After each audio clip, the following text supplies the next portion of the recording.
Alex Marquez nih pokoknya anak baru di tahun 2023 ini yang akan menjadi rider yang outstanding. Pokoknya kalau sampai ada apa-apa sama Pecco itu harus ngelihat reaksi dari Davide Tardozzi. Ini adalah momen yang menurut aku akan aku beri judul The Frenchman Fight Back.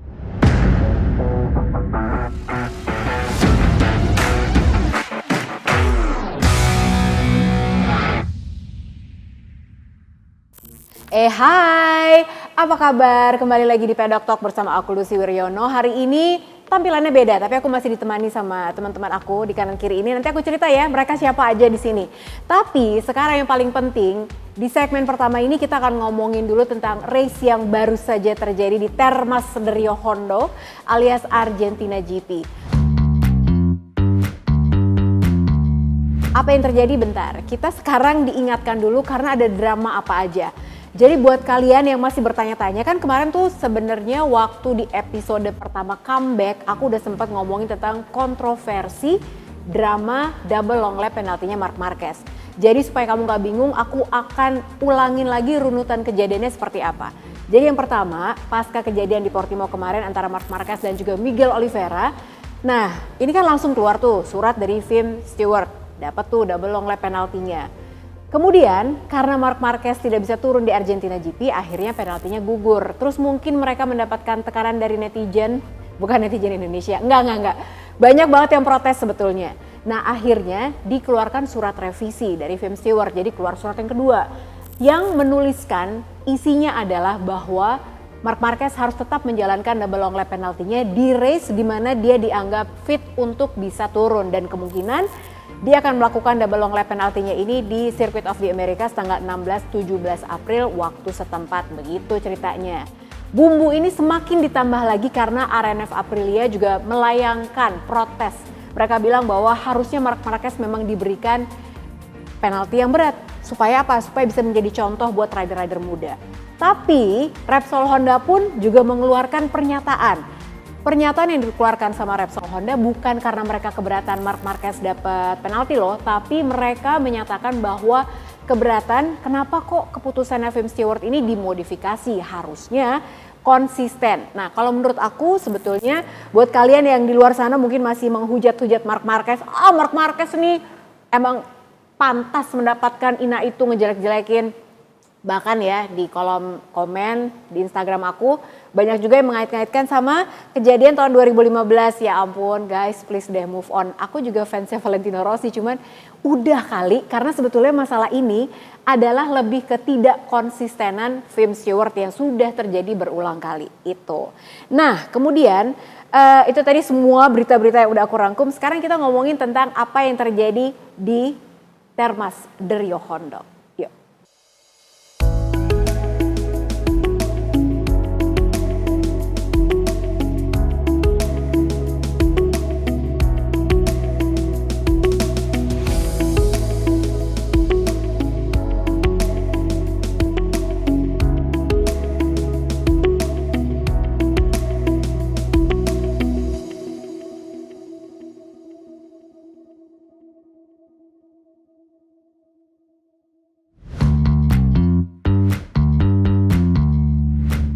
Kalau kita ngomongin soal sirkuit Termas de Rio Hondo, ini sebetulnya banyak yang bilang low grip. Udah gitu kondisi treknya kotor. Kotor kenapa? Karena memang jarang event.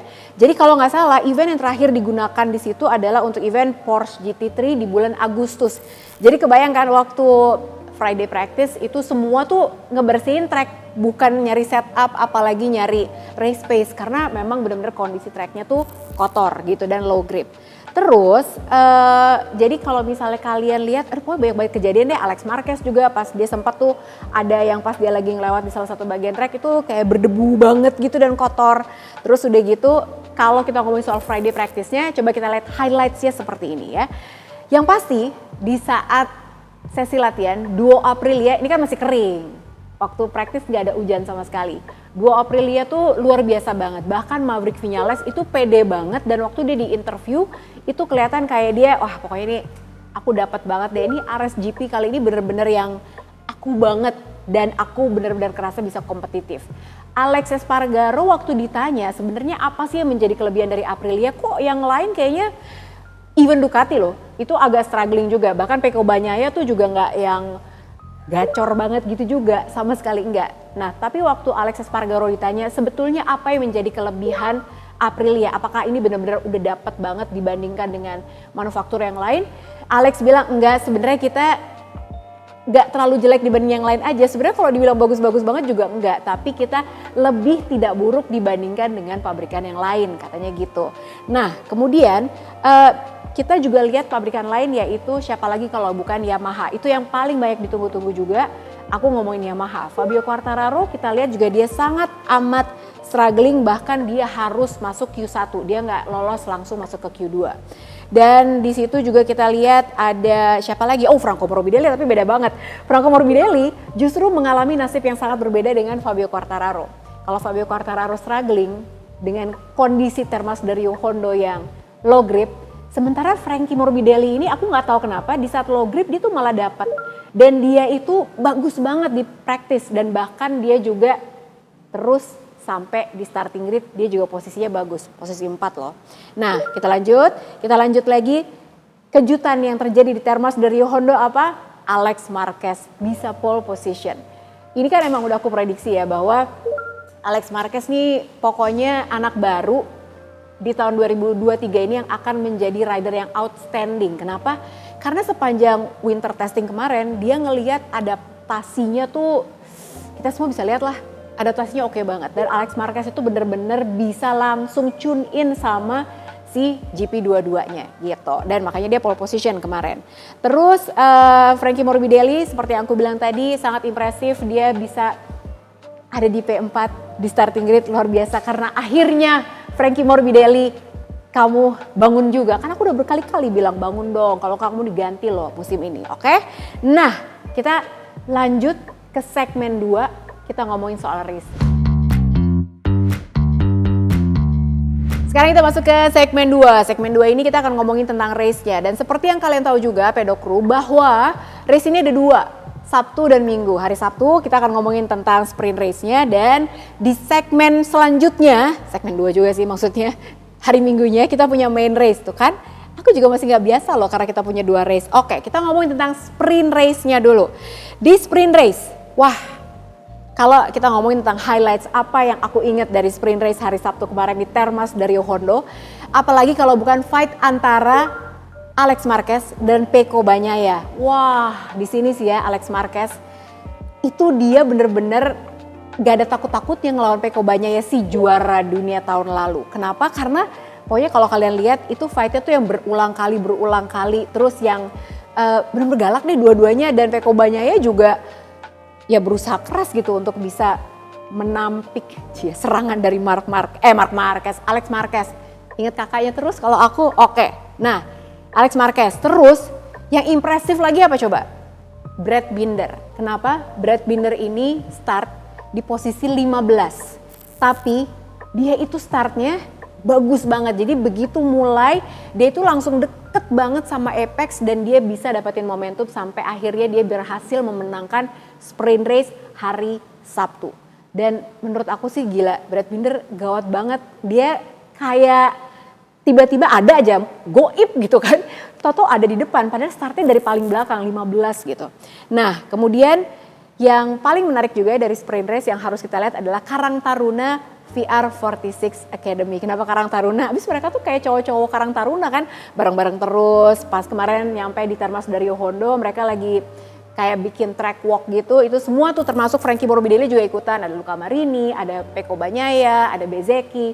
Terus mereka tuh jalan-jalan, terus foto-foto segala macam, seru banget. Dan ini menurut aku pas di sprint race kelihatan banget fight antara rider-rider VR46 Academy ini luar biasa. Dan kalian ingat gak sih waktu kemarin di winter testing itu mereka juga latihan bareng terus di range-nya Valentino Rossi. Dan di Termas Dario Hondo sepanjang sprint race yang harusnya kompetitif, ya kompetitif sih emang, bukan mereka saling ngasih atau gimana karena mereka satu akademi, enggak.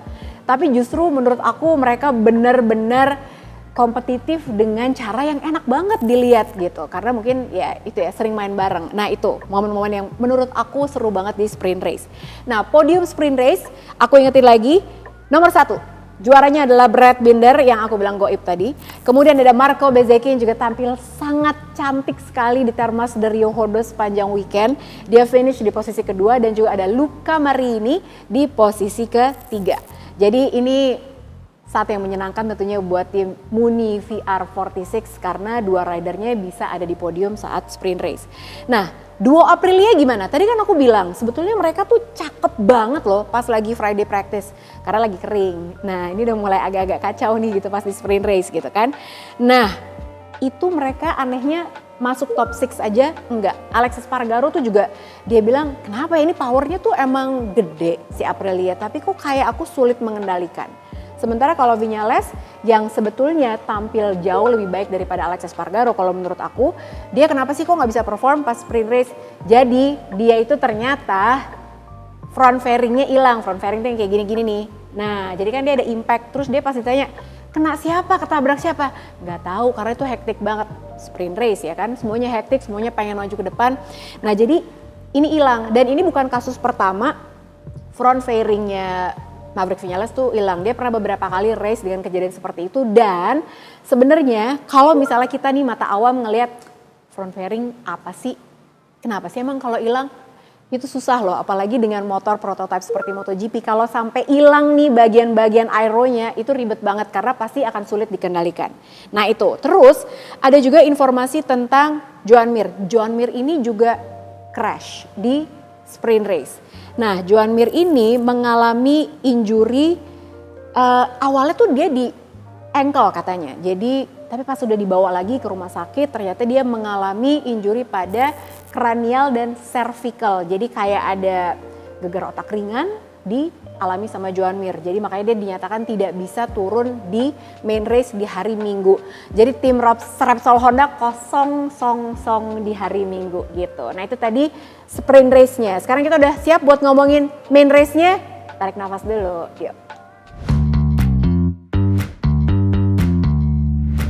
Sekarang kita ngomongin main race-nya. Main race-nya jam 12 malam waktu Indonesia Barat. Aku juga wah luar biasa sih, ini sih belum apa-apa baru jam 12, nanti nih kalau di America's GP kita sahur bareng ya nontonnya ya. Nah main race-nya apa yang terjadi? Jadi kemarin itu declare wet race. Mulai dari Moto3, Moto2, terus MotoGP, pokoknya wet race semuanya. Terus luar biasa banget penampilan dari siapa lagi kalau bukan Marco Bezzecchi. Gila banget loh Marco Bezzecchi ini ya, dia berhasil menjadi juara di main race hari Minggu di Termas de Rio Hondo. Dan di posisi kedua ada Johan Zarco dan di posisi ketiga ada Alex Marquez.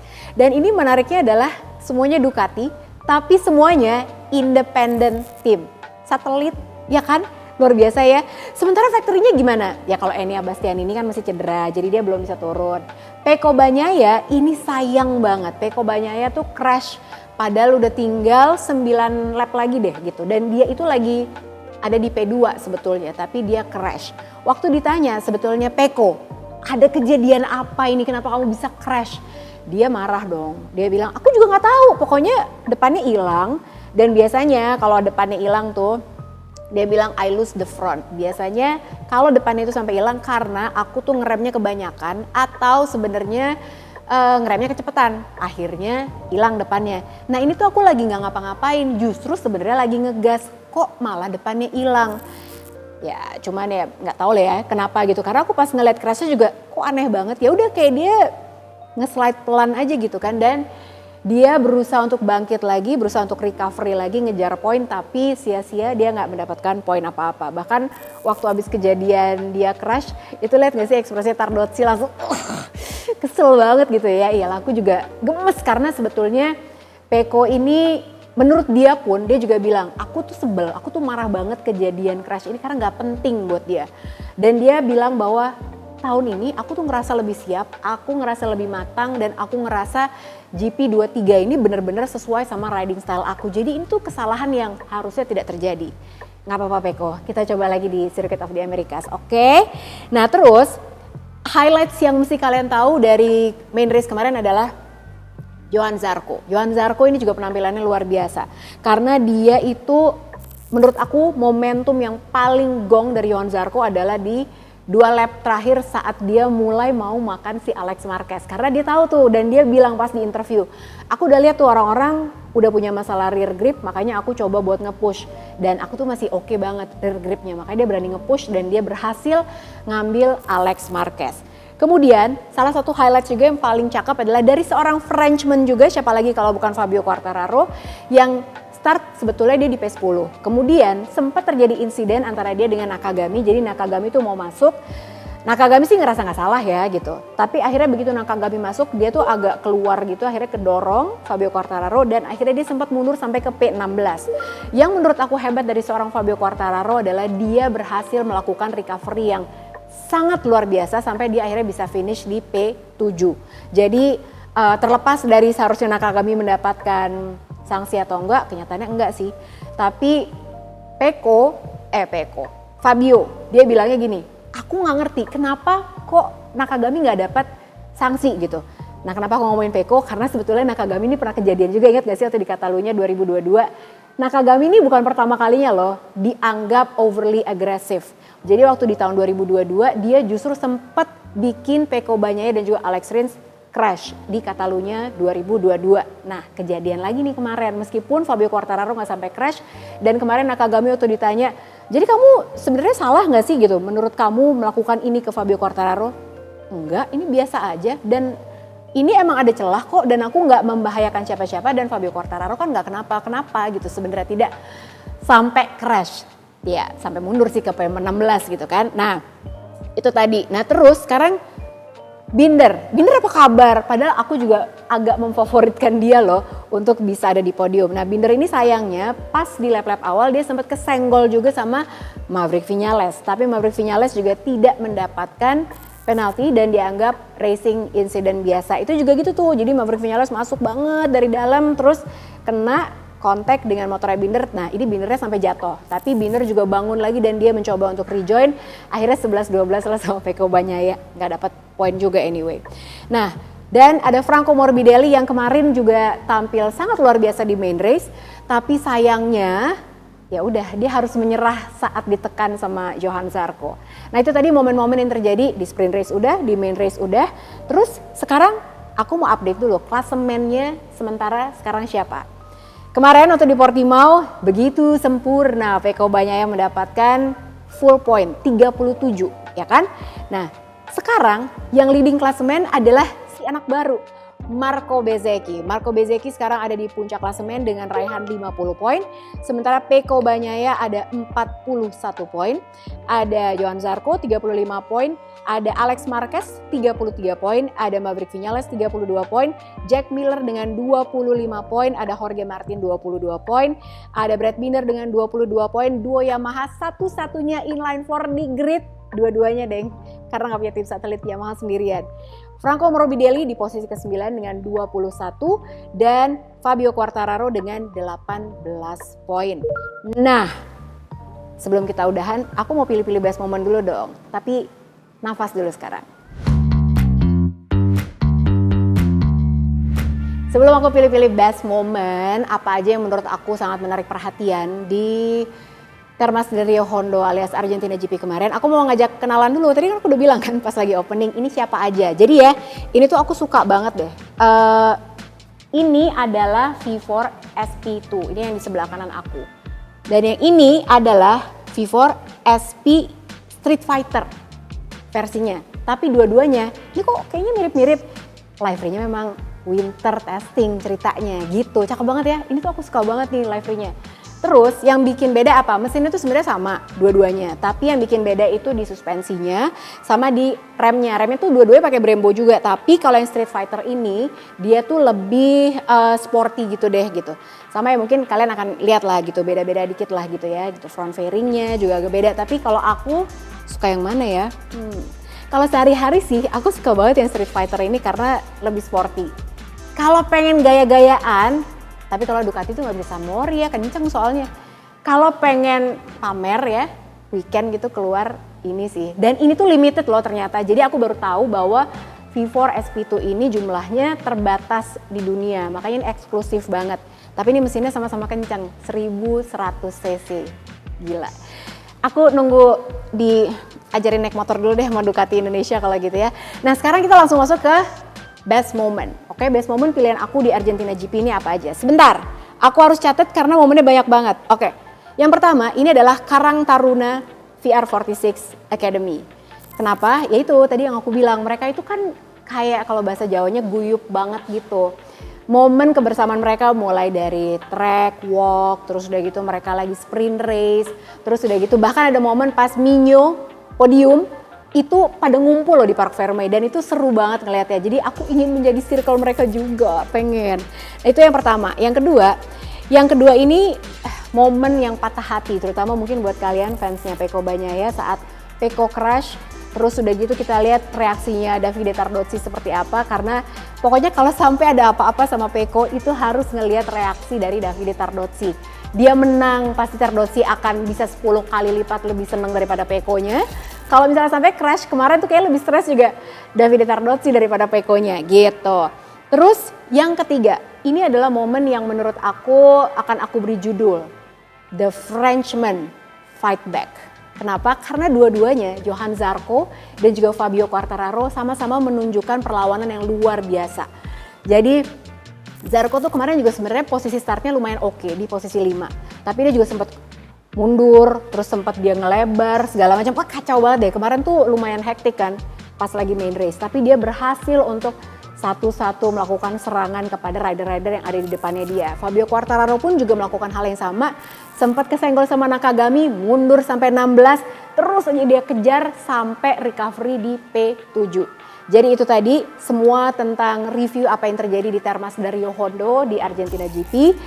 Nanti nextnya aku gak ngomongin tentang America's GP dulu, nanti dong. Pokoknya sekarang aku ajak kalian dulu buat subscribe dan juga share ke teman-teman kalian yang lain untuk nonton terus The New Paddock Talk karena akan banyak keseruan di sini. Dan jangan lupa kalau misalnya kalian punya komen pengen, Mbak kayak aku gak setuju deh sama tadi Mbak Lucy ngomong ini itu, boleh tulis aja di situ. Atau punya ide pengen aku ngomongin apa atau pengen aku interview siapa ngeliput apa gitu, boleh. Pokoknya tulis aja di komen, oke? Terima kasih banyak udah nonton Paddock Talk, sampai ketemu lagi di episode Paddock Talk selanjutnya. Bye!